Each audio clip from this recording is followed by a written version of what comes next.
Stella! Hey, what's up, guys? My name is Bear, and we are on episode number 2 of trying to be good with God. Thank you for tuning in and listening once again to my humor, thoughts, philosophies, blobbity blobbity blahs. You'll notice that I am shirtless today. We didn't plan it, but we also kind of did. Like I said, media is a myth. Media is a lie. We can't really do much about those things. As always, we want to leave you with this quote to kind of start us off. But men must change before kingdoms can. So, real quickly, I want to get a few things off of my literal chest. Okay, maybe that's not literal because I don't actually pull things off. But I don't think I'm going to be going shirtless too often because I didn't think about this, but I can't. I mean, I don't like that I have to hold this mic right now. I'm not a fan favorite of that. But here we are. Other than that, I kind of like showing my body because honestly, I love having my shirt off. It's always been how I am. It's always been how I be. One of the things I used to say when I was a kid. I've always been a little bit on the chubbier end. I've never been skinny per se, and I used to be an obese kid. I was obese as a kid, lost the weight anyways. But one of the funniest things, I honestly thought it was funny. I would always say, "I got biscuits. I got biscuits. I got biscuits in my house." That works a lot better when I'm standing up. But it was part of that came from me being a little chunky, and it was funnier that way. It's funny that fat people are funny. If you're fatter, you have a 30% more likelihood of being funny. Anyways, anyways. Actually, what I wanted to get off my chest, something that I've noticed, and this is still in the whole frame of being a little chunkier. God, you know what's so annoying? You know it's not even annoying. It's just funny, and it's somewhat irritating. It's not even irritating. It's just more of a commentary. But when I go out for runs, sometimes I run shirtless. Again, I love being shirtless. But I'm pretty sure that because of my weight, people are inspired by it. And I just think that is stupid. I see people running shirtless that are fit, they have nice bodies or whatever. No one says shh to them. Literally, they don't say anything to them. But when I'm running shirtless, people are like inspired, like, yeah, man, let's go, let's go. Bitch, shut up. I do not need your encouragement. Just kidding. Loving all that blah, blah, blah is good. So, guys, today's episode, we're going to talk about a couple things. I'm very happy to say that we're going to be quoting Malcolm X today, my boy. Like I said on the first episode, Malcolm X is one of my. He inspires me. He's one of my biggest motivators. I respect the heck out of him. May he rest in peace, of course. Right behind Jesus, I think he's someone that I really do look up to, and someone that I would, in a way, kind of like to be. One time, I used to be a teacher, and my a mentor of mine, she had asked me like, what are the kind of things that you're aspiring to be, and what do you want to do with your life, so and so. And I had framed it to her that, well, Malcolm X is someone that I kind of aspire to be. I'm making speeches and being a leader of that caliber is something that's kind of a dream in a sense. It's weird talking about dreams and things like that. But anyways, um, yeah. So we're gonna be talking a bit about Malcolm X and really not talking about him too much, but more about one of his quotes that I think is something that ties in with the importance of what we want to accomplish on this show, and even more further, it's really there are certain ways that you can describe yourself. There's very simple ways to understand a person. This is one of those ways that you can understand me, my message, what I want to do, blah blah blah blah blah. And we're using one of those quotes to do that. And the really nice thing about it, and the reason I want to do it, it wasn't planned. A lot of this stuff, remember, we wanted to go about it in organic word vomit, so to speak. I do prep a little bit. I have a bulleted little script of how I want to do things. But I reached over for my little bookshelf over here, and I have a book of speeches, just renowned speeches from certain leaders throughout time and history. I just opened it up randomly, and it was a speech of Malcolm X. Actually, let's give true and proper credit the dates and reasoning for this specific speech. So this speech was celebrating African descent, and this was given on February 14th, 1965. This was after he had come from Mecca. Okay, and the really beautiful thing about this particular speech, and this is why I think Malcolm X is so magnificent and someone to aspire for, is because he allowed change to happen to him. He didn't forcibly. Not only did he allow change to happen to him, but he took initiative and he made changes within his own life. And then from that, the snowball effect happens. It continues. That's how it works. And I feel very similar to myself. I hope to make conscious efforts in my own life, and then from there things come at you, and you have to run with it. And he did. He was someone that was aggressively against white people. Okay, he was aggressively against white people for very good reason, of course.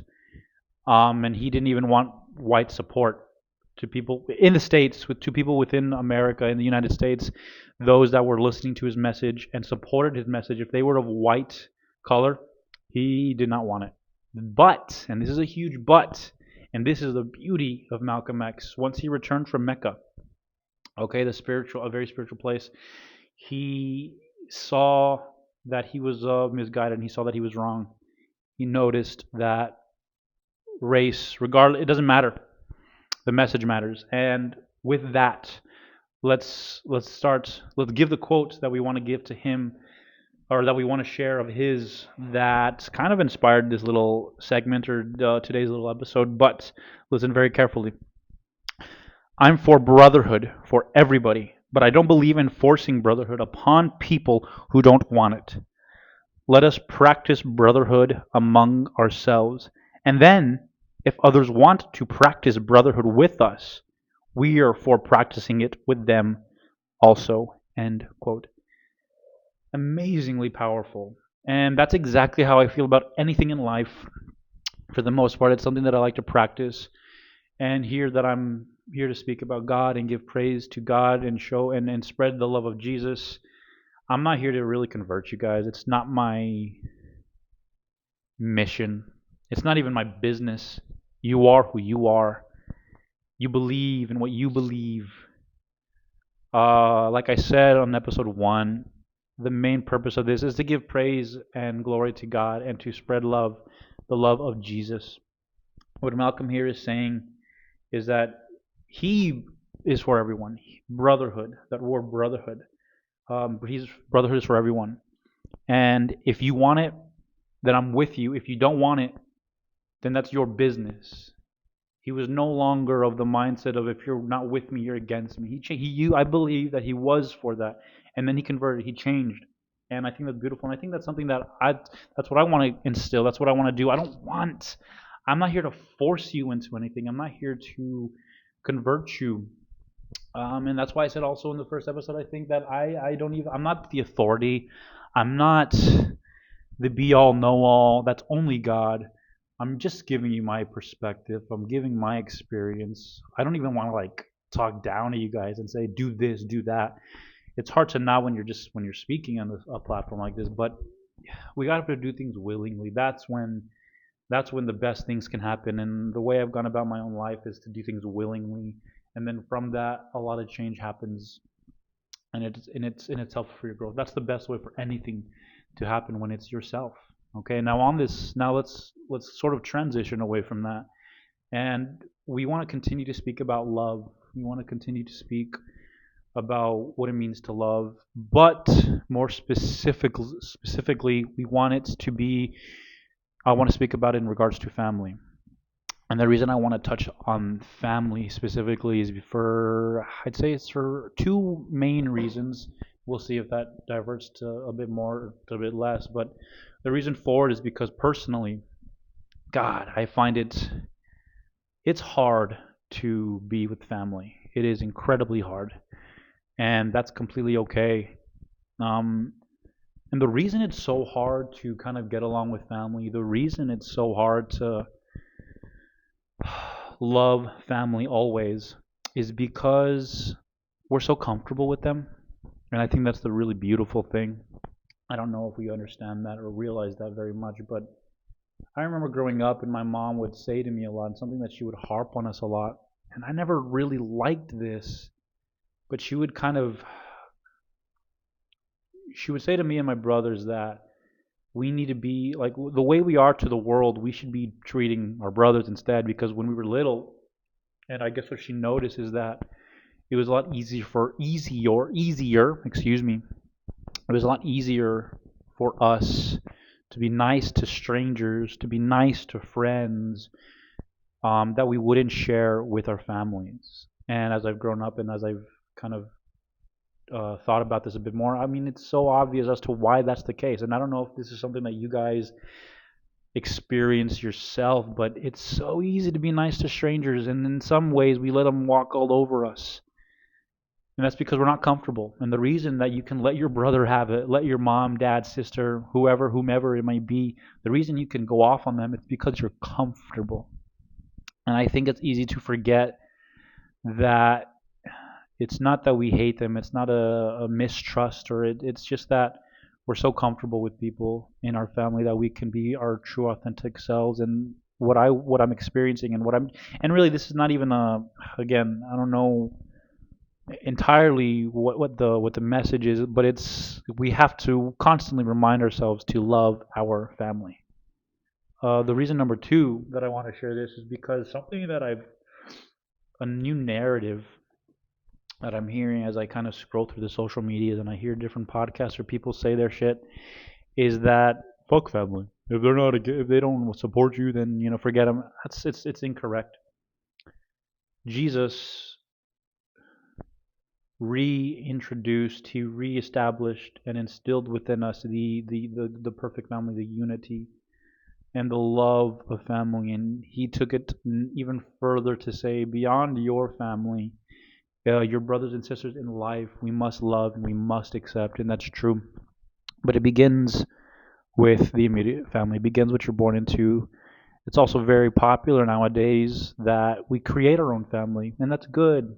Continue to do that. Continue to love and continue to find the people that you resonate with, and continue to explore and further those relationships. But it's important to have good relationships with family, and I'm talking about the blood. That's important, and it's not easy. I know some of us might be estranged, some of us might not even know our family, but well, that's why we have to do it because it's difficult. We got to do the things that are difficult. We got to do the things that are difficult. We talk about love. We're talking about love. Last time we talked about love, and love is it's a selfless act. And it's so easy to love someone that's good to you. It's so easy to love someone when you agree with them. It's not easy to love someone that is against you. It's not easy to love someone that argues with you. And the reason we want to talk about family, and the reason it needs to be emphasized with family, is because they're not going to agree with you. They're going to combat you, and it's good and it's healthy that that happens because they are comfortable to do so. We have to be grateful for our families because it is one of those rare places where we don't have to hold back. We can be our true selves, and that's a blessing to have that. Now, with that, we have to also love. We have to love. I have family members where we were at each other's throats, and I truly believe one of the reasons that I've um, decided to be a man of faith, to believe in God, and to love like Jesus is because I saw myself that I can very easily be detached. And I know a lot of us out there feel that same way. I always used to say, and I still believe this fundamentally, it's just kind of how I'm wired. But I don't want it to be that case anymore. But I've always said, I've always been of the mindset that I do not need anyone in my life. And I hear that a lot in society. You only need yourself. It's not true. It is so misguided, and it's understandable, but it's misguided. You know the reason? Do we? I don't think we understand that the reason Jesus was able to love thy enemy. What's one of the big ones? Love thy enemy. Um, is because he understood. We have to understand. We have to sit down. We have to contemplate. Know who's across from you, and when you can do that, you can love, even if it's tough. Give it time. Give it prayer, and your heart will heal. I don't want to be a cold son of a bitch Not always, and not forever. I want to love, and I want to love my family. I want to give them love and receive their love. It's so easy to let it slide because again, they're their family, and it's the only places. It's one of the few places where we can be our truest selves. But we have to love. And on that note, let's kind of this is what I've picked as today's quote from the Bible that helps us. I don't even know if it helps us honestly. The word it's looking through quotes and stuff to talk about family was a little difficult for me today, mostly because again, I'm not an expert on the Bible. I don't know every single thing, so it became tough. But we're reading from Psalm 133, a song of degrees of David. Behold, how good and how pleasant it is for brethren to dwell together in unity. It is like the precious ointment upon the head that ran down upon the beard, even Aaron's beard, that went down to the skirts of his garments, as the dew of Hermon, and as the dew that descended upon the mountains of Zion. For there the Lord commanded the blessing, even life forevermore. The reason we're supposed to in this, so again, I read from King David's, excuse me, from I forgot, a little bit of a brain fart, but I have the Old English. I have the we have the word brethren to dwell together in unity. In the modern text, it'll be kindred. It is for the kindred to dwell together in unity.